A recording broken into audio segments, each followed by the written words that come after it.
On middays, live from the Element Well Studios. We thank you so much for joining us today. And joining us now, Joel and Natasha from America's Roundtable Radio Program, co-founder, also International Leaders Summit host, co-host. We appreciate you guys joining us today. Joel and Natasha, what's going on? Watching this thing with Anthony Blinken. I just got to start off by saying the U.S. seems to not support Taiwan's right to sovereignty is what I got out of Anthony Blinken yesterday. Is that right?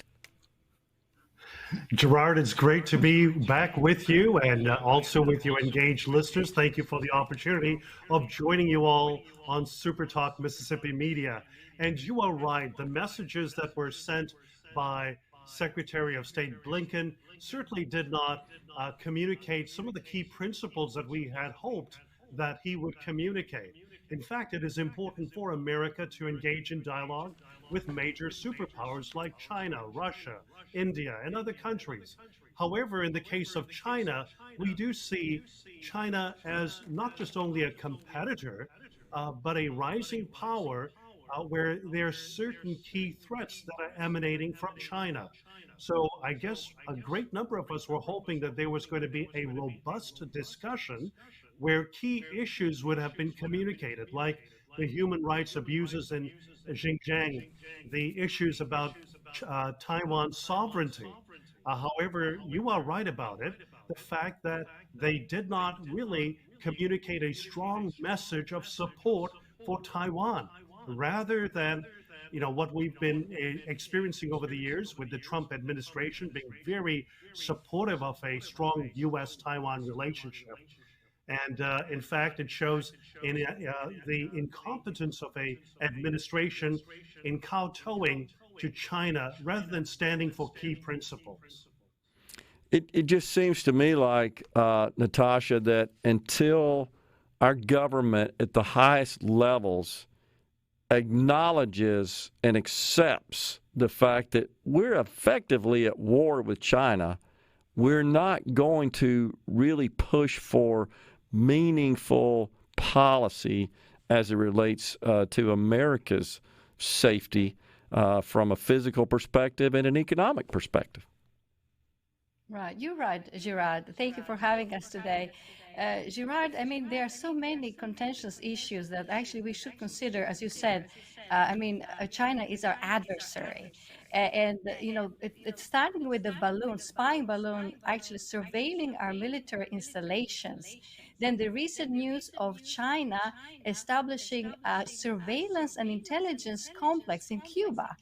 Cubans they much need cash, so Chinese are willing to provide a few billions of dollars to establish this installation, which is just 100 miles away from Florida, to spy on our military installation in the southeast and also on our ship transportation. Actually, then we think about lethal help that China is giving to Russia in the war against Ukraine. So there's so many, and fentanyl we didn't mention even. So basically, the major chemical substances are coming from China to Mexico to produce drugs that are crossing our borders. So fentanyl, which kills 100,000 Americans for last 2 years each year. So 200,000 Americans died off of fentanyl overdose in last 2 years with chemicals coming from China.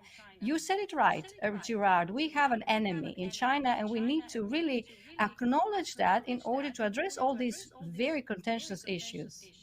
Just seems like we're placating. We send the Secretary of State over there. He meets with Xi Jinping, and it just seems like it's everything he can do to appease and to placate. And I think when it was even brought up about China and their efforts in Cuba, as you said, 100 miles away from U.S. coast at Florida, he brought up, well, you guys have military installations in Taiwan, and just kind of left it at that, which is an apples and oranges comparison in my view.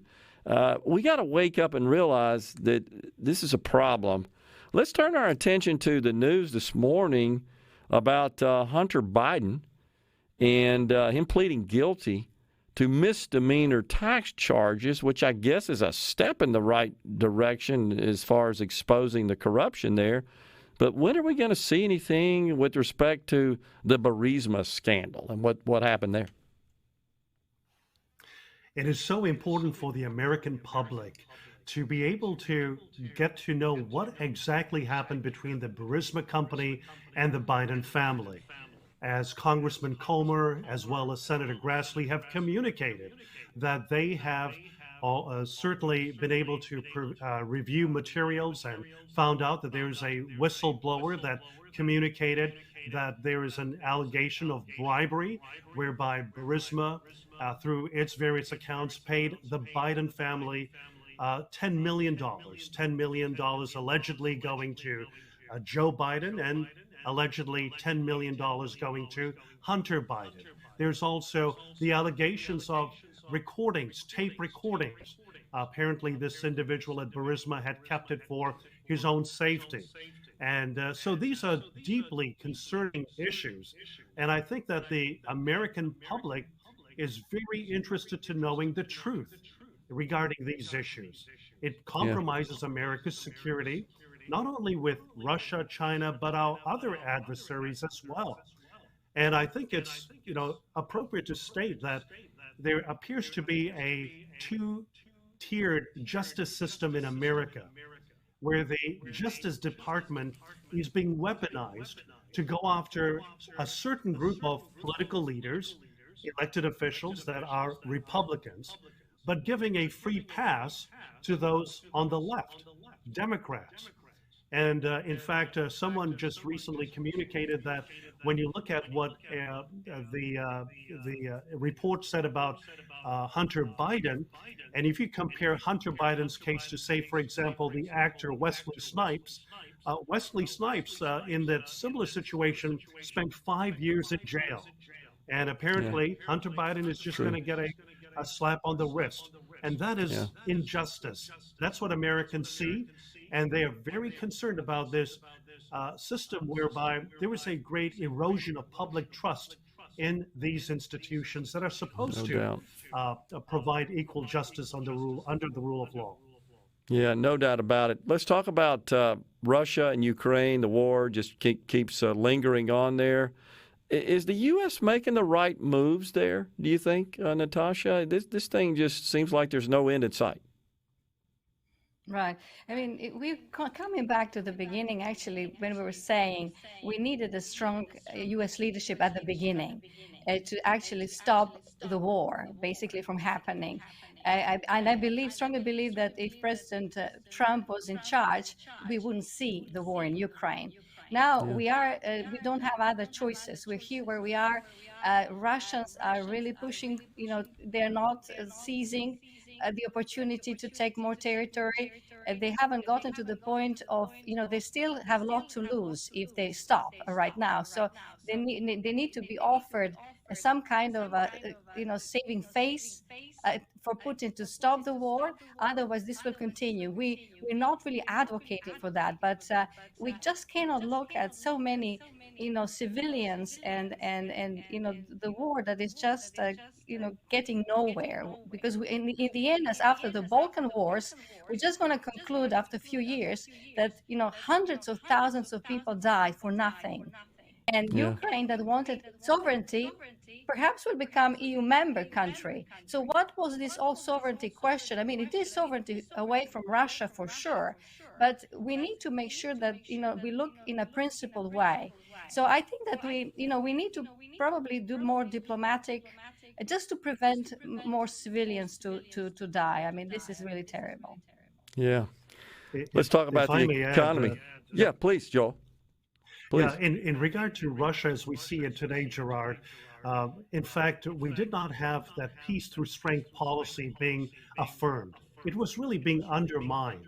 And the Biden administration, as we talked about earlier on, with the hasty withdrawal, the chaotic withdrawal from Afghanistan, really showed weakness to individuals like Putin and Xi Jinping.